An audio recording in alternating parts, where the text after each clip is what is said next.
بسم الله الرحمن الرحيم الحمد لله رب العالمين والصلاة والسلام الأتمان الأكملان على سيدنا محمد وعلى آله وصحبه أجمعين أما بعد அன்புள்ள சகோதரர்களே,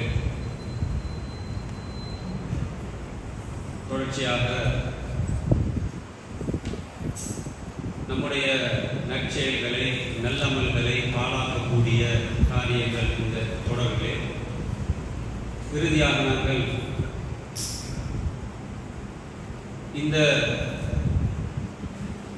நம்முடைய நல்லமல்களை அழிக்கக்கூடிய அப்படிப்பட்ட அந்த மோசமான செயல்பாடுகளை அறிவதற்கு முன்னால் அவர் சம்பந்தமான சில அடிப்படைகளை நாங்கள் புரிந்து கொள்ள வேண்டும் என்பதற்காக வேண்டி அது தொடர்பாக கடந்த வாரம் நாம் பேசினோம்.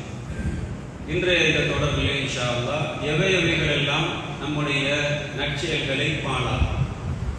என்னால் ஒரு மூமினை பொறுத்தளவில் எப்பொழுதும் தான் செய்த ஒவ்வொரு காரியங்களையும் நம்முடைய நல்ல அமல்களை அதை அழித்து விடாமல் இருப்பதற்கான அந்த பாதுகாப்பு அரண்களை நாம் அமைத்துக் கொள்வதிலே மிக கவனம் செலுத்த வேண்டும். அதில் மிக முதன்மையான ஒன்றுதான் இஸ்லாம் சொல்கிறது அஷ்ஷிர்க், அதாவது இணை வைத்தல் என்று சொல்வார்கள். associate with Allah, a partner, அல்லாஹ்வோடு சேர்த்து ஒரு பார்ட்னரை கொண்டு சேர்ப்பது. இப்படிப்பட்ட ஒரு செயல் இஸ்லாத்திலே இணை வைப்பு ஷிர்க் என்ற பெயரால் அழைக்கப்படும். எப்படிப்பட்ட ஷிர்க் நம்முடைய இந்த அமலை அளிக்கும் என்றால் இதில் இரண்டு வகையான ஷிர்க் இருக்கு. ஒன்று ஷிர்குல் அக்பர், இரண்டாவது ஷிர்குல் அஸ்கர். பெரிய ஷிர்க், பெரிய இணை வைப்பு, இரண்டாவது சின்ன இணை வைப்பு. இந்த இரண்டையும் தான் இன்றைய வகுப்பிலே நாம் படிக்கிறோம். கிட்டத்தட்ட 30க்கு மேற்பட்ட நம்முடைய அமல்களை அழிக்கக்கூடிய, நாசமாக்கக்கூடிய, பசாதாக்கக்கூடிய காரியங்கள் இருக்கிறது. இன்ஷா அல்லாஹ் தொடர்ந்து வகுப்பிலே படிக்கிறோம். இதில் முதலாவது சகோதரர்களே, நாம் எல்லோரும் மிக கவனமாக பயத்தோடு அச்சத்தோடு இருப்பது என்பது இந்த ஷிர்க் தான். ரசூலுல்லாஹி ஸல்லல்லாஹு அலைஹி வஸல்லம் அவர்கள் தன்னுடைய பிரச்சார பணியிலே ஆணிவேராக கடுமையாக தன்னுடைய 23 வருட காலத்திலும் இதற்காக வேண்டிய பிரச்சாரம் செய்தார். எதற்காக? இந்த ஷிர்குல் அக்பரிலிருந்து பாதுகாப்பதற்காக. ஒட்டுமொத்த சமூகமும் மிகப்பெரிய இந்த இணை வைப்பிலிருந்து அவர்கள் அவிழ்க்கப்பட வேண்டும், பாதுகாக்கப்பட வேண்டும். அப்பொழுதுதான் அவர்கள் உண்மையான முஸ்லிம்கள், உண்மையான மூமின்கள் என்பதற்காக அல்லாஹ்வுடைய தூதர் அந்த சமூகத்திலே மிகப்பெரிய போராட்டங்களை செய்தார். அதனால் தான் ரசூல் ஸல்லல்லாஹு அலைஹி வஸல்லம் அவர்கள் அடிக்கப்பட்டார்கள், காயப்படுத்தப்பட்டார்கள், துரத்தப்பட்டார்கள். அவர்களோடு சேர்ந்த அஸ்ஹாபுகளும் அந்த நோவிரிகள் எல்லாம் அடைந்தார்கள். அல்லாஹ் குர்ஆனிலே சொல்லுகிற முதலாவது அடிப்படை என்றால் இன்னல்லாஹ லா யக்ஃபிர் அன் யுஷ்ரக பிஹி, நிச்சயமாக அல்லாஹ் அவனுக்கு இணை வைக்கப்படுவதை அவன் மன்னிக்க மாட்டான். வயக்ஃபிரு மா தூன ذلك லிமன் யஷா. இது யார் சொல்றது? அல்லாஹ் தன்னுடைய திருமறை குர்ஆனில் சொல்றார். இதை ஓதுகின்ற எல்லாரும் ஓதுறாங்க. குர்ஆன் ஓதுகின்ற பொழுது வருகின்ற வசனங்கள் அல்லாஹ் சொல்றான், நீங்க எல்லா பாவத்தையும் அல்லாஹ் மன்னிப்பான், ஷிர்க்கை மாத்திரம் தவிர. அடுத்த வசனத்திலே இன்னொரு வசனத்தை அல்லாஹ் சொல்றான், وَمَن يُشْرِكْ بِاللَّهِ فَقَدْ حَبِطَ عَمَلُهُ وَهُوَ فِي الْآخِرَةِ مِنَ الْخَاسِرِينَ. யார் அல்லாஹ்வுக்கு இணை வைத்து விட்டார்களோ அவருடைய டோட்டல் அமல்களும் அழிந்து நாசமாகி விட்டது. அப்போ முதலாவது அடிப்படை அல்லாஹ் மன்னிக்க மாட்டான். இரண்டாவது அவருடைய அனைத்து நம்முடைய டாபிக்கு வந்த அந்த தலைப்பு எல்லா அமல்களும் அழிக்கப்படுகிறது. அதே நேரத்திலே وَمَن يَكْفُرْ بِالْإِيمَانِ فَقَدْ حَبِطَ عَمَلُهُ. யாருடைய ஈமானில் குஃப்ர் கலந்து விட்டது, அல்லாஹ் எதை ஈமானில் குஃப்ர் கலக்குறேன்னா ஷிர்க், அவருடைய அமல் அழிந்து விட்டது என்று அல்லாஹ் சொல்றார். مَن يُشْرِكْ بِاللَّهِ فَقَدْ حَرَّمَ اللَّهُ عَلَيْهِ الْجَنَّةَ. இன்னொரு வசனத்தில் அல்லாஹ் சொல்றார், யார் இணை வைத்து விட்டார்களோ அவருக்கு சுவர்க்கம் ஹராம். பிரச்சனை என்னன்னா இதை அல்லாஹ் யாருக்கு ஓட போடுறாங்க? நபிக்கு சொல்றாங்க. லஇன் அஷ்ரக்த, நபியை நீங்க இணை வைப்பு செய்தாலும் லயஹ்பத்தன்ன அமலு, உங்களுடைய அமல் அழிந்து விடும். நபிக்கு மட்டும் சொல்லல, இன்னும் ஒரு வசனத்தை அல்லாஹ் சொல்றான், வலவ் அஷ்ரகு, நபிமார்கள் ஒட்டுமொத்த நபிமார்கள் அல்லாஹ் சொல்றான். எல்லா நபிமார்களையும் பார்த்து அல்லாஹ் சொல்ற வார்த்தை, அவர்கள் இணை வைத்தாலும் லஹபித அன்ஹும், அவர்கள் செய்த அனைத்து செயல்பாடுகளும் அழிந்துவிடும் என்று நபிமார்களுக்கும் அல்லாஹ் சொல்றார். இந்த பிரச்சனை என்னென்றால் ஷிர்க் என்ன? ஷிர்க் என்ன?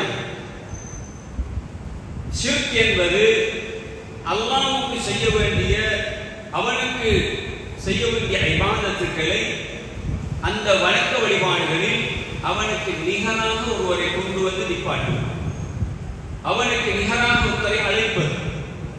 உதாரணமாக துஆ, ஒரு வணக்கம். அந்த துஆவை நாம் அல்லாஹ்விடத்தில் மாத்திரம்தான் கையை வைக்கிறோம்.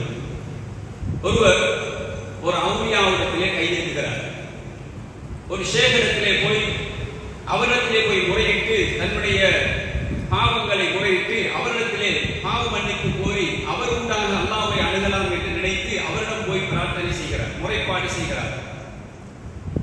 ஒரு கட்டப்பட்ட கபர் இருக்கிறது, அந்த கபரிலே நின்று கொண்டு தன்னுடைய இரு கரங்களை உசத்தி, அவுலியாவே, அடங்கப்பட்டிருக்கக்கூடிய நாதாக்களே, இந்த அடியான் பாவப்பட்ட ஒரு அடியான் வந்திருக்கிறான், இவனுடைய பாவங்களை நீங்கள் மன்னித்தருளுங்கள், பிழை பொறுங்கள், அல்லாஹ்விடத்திலே நீங்கள் இதற்காக சாட்சியாக இருங்கள் என்று ஒருவன் இறைவனிடத்திலே டைரக்டாக கேட்க வேண்டிய ஒரு இபாதத்தை ஒரு இறைவனால் படைக்கப்பட்ட பலவீனமான ஒரு மனிதத்திலே போய் முறையிட்டால் எனக்கு பேர் ஷிர்க்.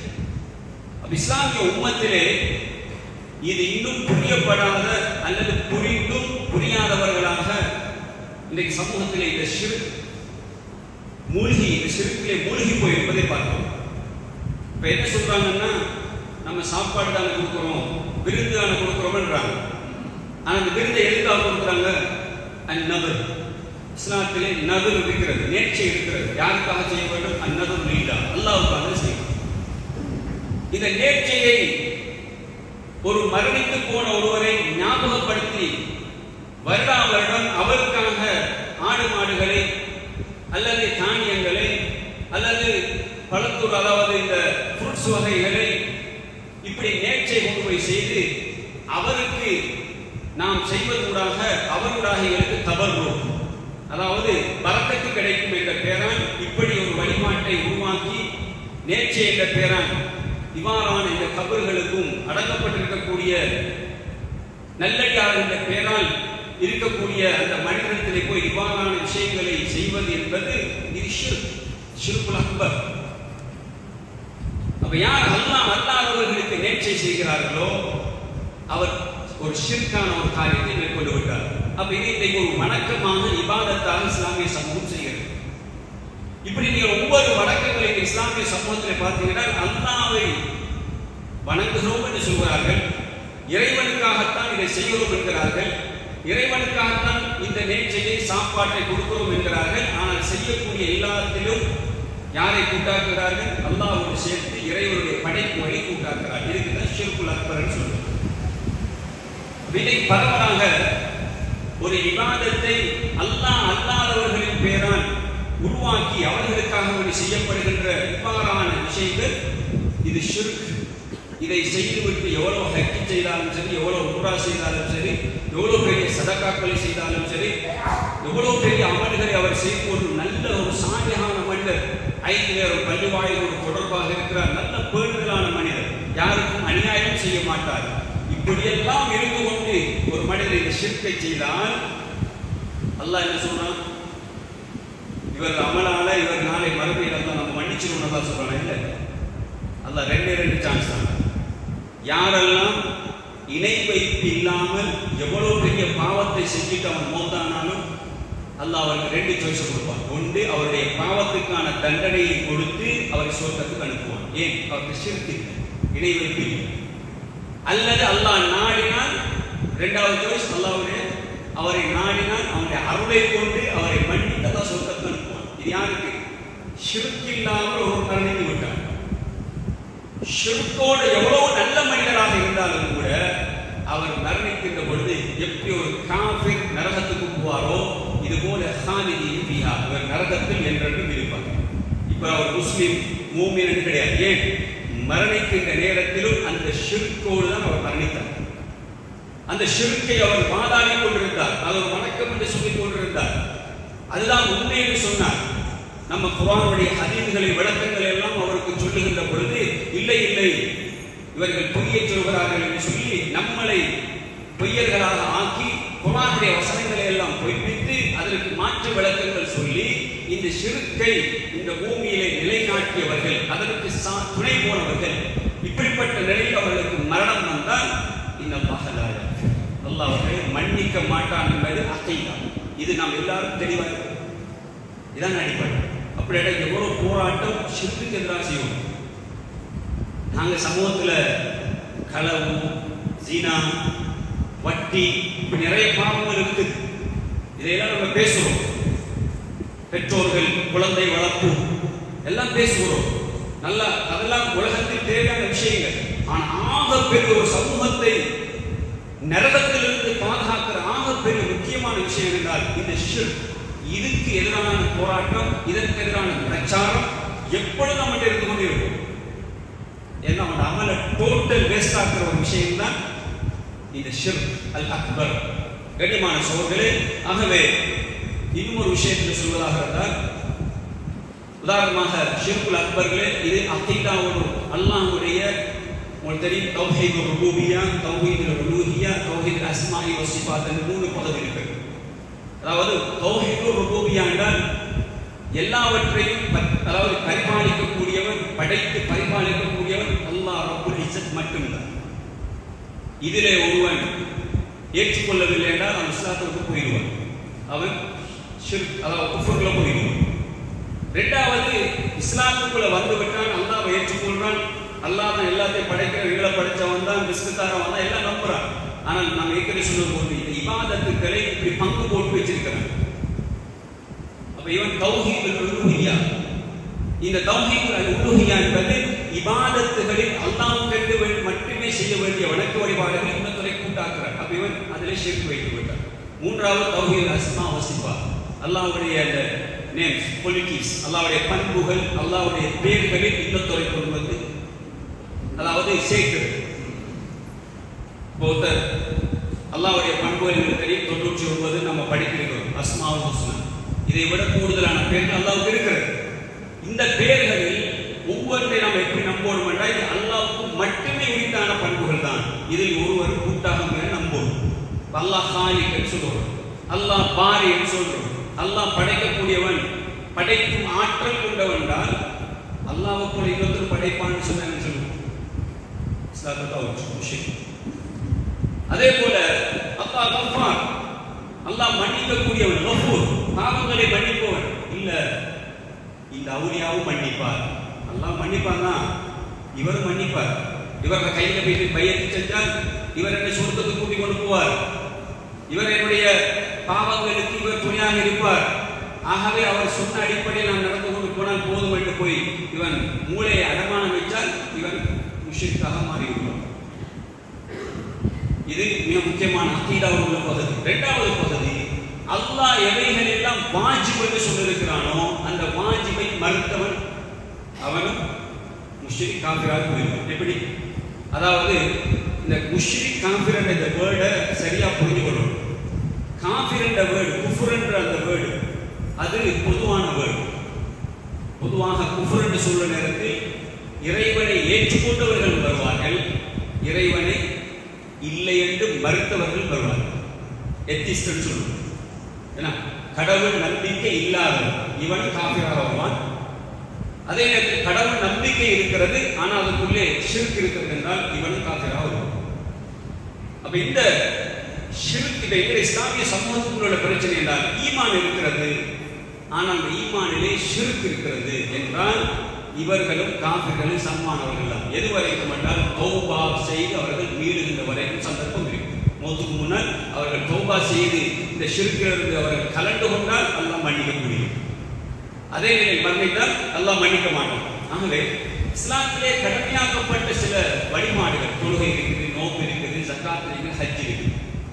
இதை ஒருவன் மறுத்தாலும் அவன் இஸ்லாத்துக்குள் போயிடும். அப்படி ஒன்று இல்லை என்றான், ஜக்காத் ஒன்று இல்லை என்றான், தொழுகை இல்லை என்றால் இன்னைக்கு சமூகத்தில் இருக்காங்களா இல்லையா? தொழுகையே தேவையில்லை என்று ஏன் தக்குவா வந்தால் தொழுகை தேவையில்லை என்றார். அப்படி ஒரு கூட்டம் ஜிக்ர் மட்டும் செய்தால் போதும். இப்படி இஸ்லாத்துடைய கடமைகளை மறுக்கின்றவர்கள் இவர்கள் இஸ்லாத்துக்கு போயிடும். அதே அல்லாஹ் ஹராமாக்கிற ஒன்றை ஒருவன் அப்படி இல்லை, அப்படி அல்லாஹ் இதெல்லாம் ஹராமாக்கல என்றான். வட்டி விபச்சாரம் இஸ்லாம் ஹராமாக்கிறது. இதை ஒருவர் வாதாடுறார், அதெல்லாம் ஹராம் கிடையாது, அப்படி ஒன்றெல்லாம் இல்லை, வட்டி ஹராமா அப்படியெல்லாம் ஒன்றும் கிடையாது என்று அவர் மறுத்தாருன்னா அவர் இஸ்லாத்துக்கு போயிடும். அப்ப இதுவும் அவருக்கும் அந்த குஃப்ருக்கும் இடையிலான தொடர்பு. இதையெல்லாம் ஒருவர் இஸ்லாத்துக்குள்ளே இருந்து கொண்டு ஒருவர் வாதிடுவாராக இருந்தால் இஸ்லாத்துக்குள் இருக்கிறோம். குர்ஆனும் ஹதீஸ் ரெண்டு பேஸ். ஒரு மூமினை பொறுத்தவரை குர்ஆனை ஏற்றுக்கொள்ள வேண்டும்.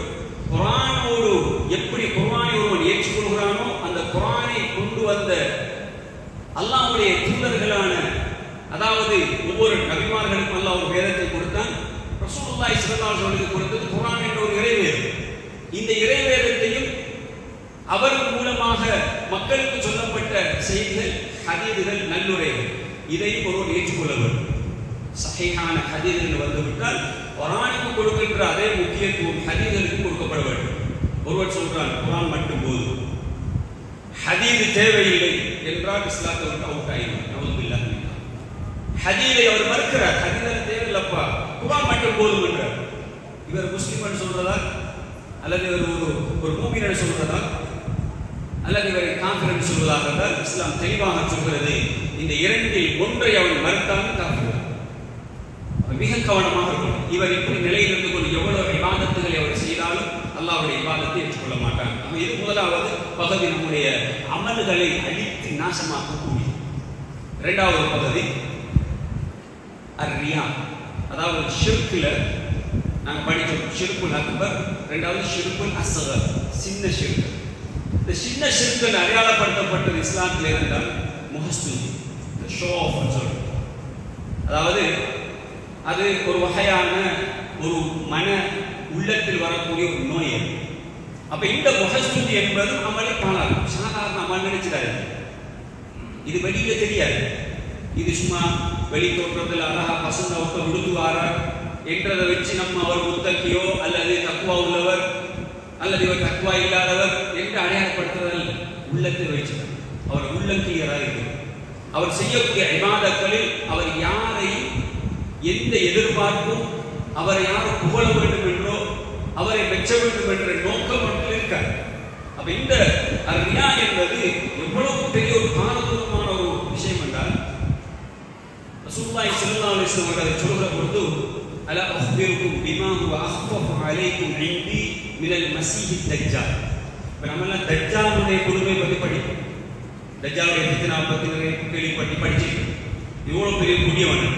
ஆனா ரசூலுல்லாஹ் சொல்றாங்க, தஜ்ஜாலை விட நான் உங்களிலே மிக மிக பயப்படுகிற ஒரு விஷயம் இருக்கிறது. அது என்ன தெரியுமா? சொல்லுங்க ஒரு சஹாபாக்கள், அதான் யார் சொல்லலாம் சொல்லுங்க.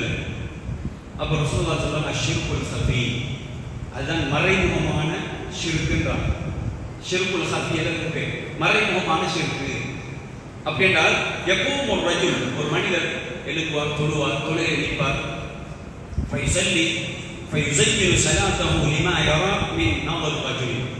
ஒரு மனிதன் பார்க்கிறான் என்பதற்காக அவர் தொழுகையை அழகாக அப்படி பசுந்தாக வெறுவூட்டி கொஞ்சம் நீளமாக அப்படி அவர் தொழுகையை அவர் தொழுதான். இதுக்கு சொல்ற முஹஸ்துதி. அப்ப ரியா என்பது எங்க வருதுன்னு பாருங்க. இது உள்ளத்தோடு சார்ந்த விஷயம், நமக்கு தெரியாது.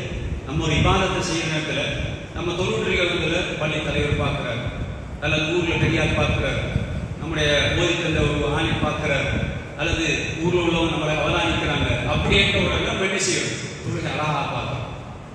சதக்கா கொடுக்குற நேரத்துல அந்த எண்ணம் வருது, யாராவது பார்க்குறாங்களா, குடும்பத்தில் யாராவது பார்க்குறாங்களா, நம்ம கொடுக்குறத கொஞ்சம் அதை சாடியா பார்த்து கொள்றது. யாராவது அரக்கனால பார்ப்பார், யாராவது பார்க்குறாங்கன்னா தூக்கி கொடுப்பார். அப்ப இவர் செய்யற அந்த சதக்காவை எல்லாரும் பார்க்கணும் என்றதுக்காக செய்யும். ஒருவர் பார்த்து மெச்ச வேண்டும், புகழ வேண்டும் என்பதற்காக செய்யப்படுகின்ற எல்லா வணக்கங்களும் முஹஸ்துதியாக மாறும். ஒரு பள்ளி வேலை செய்யணும். பள்ளி வேலை செய்யறது யாருக்காக? பேர் போடுறதுக்கா? இந்த பள்ளிக்கு நான் தான் பாடுபட்டேன், இந்த பள்ளிக்கு நான் தான் ஆரம்பத்தில் தியாகி, இந்த பள்ளியுடைய எல்லா வேலையும் நான் தான் செய்கிறேன், என்ன விட்ட ஆள் கிடையாது அப்படி என்று ஒரு எண்ணத்தில் நம்முடைய இந்த பார்வை வந்து விட்டு முடிச்சு உங்களுடைய எல்லா டோட்டல் வேர்ஸ்ட் இரவெல்லாம் முடிச்சு இந்த பள்ளிக்கு அவன் எவ்வளவு பாடுபட்டுதான் முடிச்சு. நீங்க கொடுக்குற சல்லி, நீங்க பணத்தை பள்ளிக்கு அவனுக்கு கொடுத்தீங்க, சந்தா கொடுத்தீங்க, சதக்காக்களை கொடுத்தீங்க, நீங்க வெளியே கட்டி சொல்லி காட்டுறீங்க, நான் பள்ளிக்கு எப்படி செஞ்ச தெரியுமா, எவ்வளவு செஞ்சிட்டீங்க தெரியுமா, இந்த பள்ளிக்கான எவ்வளவு செஞ்சீங்க தெரியுமா, எவ்வளவு பணியரை செஞ்சீங்க தெரியுமா, அப்படி என்று ஒரு நோக்கத்துல இதை மற்றவர்கள் புகழ வேண்டும். மாஷா அல்லாஹ், ஹாஜியார் இப்படி செஞ்சார், அவர் இப்படி செஞ்சார், அப்படி செஞ்சார். கண்ணியமான சகோதரர்களே, இந்த முகஸ்துதி வந்துட்டால் டோட்டல் அமலும் அழிந்துவிடும். ரசூலுல்லாஹ் சொன்னார்கள், தஜ்ஜாலை விட கடுமையாக நான் பயப்படுகிற ஒரு விஷயம் இந்த முகஸ்துதி. கண்ணியமான சகோதரர்களே, மிக கவனமாக இருக்கும். ஏன் தெரியுமா, இந்த ஷிர்க் என்பது, அதாவது முகஸ்துதி என்பது உள்ரங்கமாக மறைவாக ஏற்படக்கூடிய. தஜ்ஜாலுடைய ஃபித்னா என்பது அது வெளிரங்கமாக தெரியக்கூடிய. தஜ்ஜால் வார காலத்தில் அவன் வார நேரம் அது எப்படிப்பட்டதாக இருக்கும் என்பதெல்லாம் நமக்கு தெரியும். அதனுடைய ஃபித்னா விளங்கும். இந்த ஃபித்னா விளங்காது. ஏன், அது உள்ளுக்கு இருக்கிறது, அது உள்ளுக்கு இருக்கக்கூடிய ஒரு நோய். அதனால அதை விட தஜ்ஜாலை விட பயங்கரமான உள்ளரங்கமான நோய் என்பது இந்த ரியா. இரண்டாவது மிகப்பெரிய எனிமி. ரியா என்பது மிகப்பெரிய ஒரு எனிமி. எப்படி எனிமி? உள்ளத்துக்குள் மறைந்திருந்து மிக பயங்கரமாக வேலை செய்கிற ஒரு விரோதி தான் முகஸ்துதி என்பது. அப்ப நம்முடைய அமல்களை அழிக்கக்கூடிய தஜ்ஜால் என்பவன் பகிரங்கமான ஒரு எனிமி. அவனை கண்ட நம்ம பயப்படுவோம், செய்வோம், ஆனால் அவனை விலகிக் கொள்வோம், எல்லாம் விளங்கும். ஆனால் ரியா என்ற எனிமி விளங்காது. எல்லா பக்கத்தாலும் சுற்றி கொண்டே இந்த இடங்கள் தான் மிக கவனமாக இருக்க வேண்டும். அழகாக அமீர் மோமினின் உமர் சத்தாப் ரலியல்லாஹு சொன்ன அழகான உதாரணத்தை சொல்லி முடித்துக் கொள்கிறேன். அதாவது இந்த ரியாவுக்குரிய அடையாளம் என்ன தெரியுமா? பொதுவாக இந்த 3 வார்த்தைகள் அரபியில் சொல்வார்கள். அர்-ரியா, அஸ்-சும்ஆ, அல்-உஜுப். இந்த 3 வார்த்தையும் கூடுதலாக பயன்படுத்தப்பட்ட வார்த்தை. முதலாவது அர்-ரியா என்று சொன்னால் அது பிறர்கள் நம்மளை மக்களுக்கு காட்டுவதற்காக நாம் செய்யக்கூடிய எல்லா செயலும் ரியா.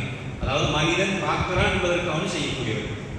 இந்த சும்ஆன்னு சொல்றேன் என்றால் நம்ம செஞ்ச அமலை சொல்லி காட்டுறது, நான் செஞ்ச சேவைகளை சொல்றது, நான் செஞ்ச இபாதத்துகளை சொல்றது.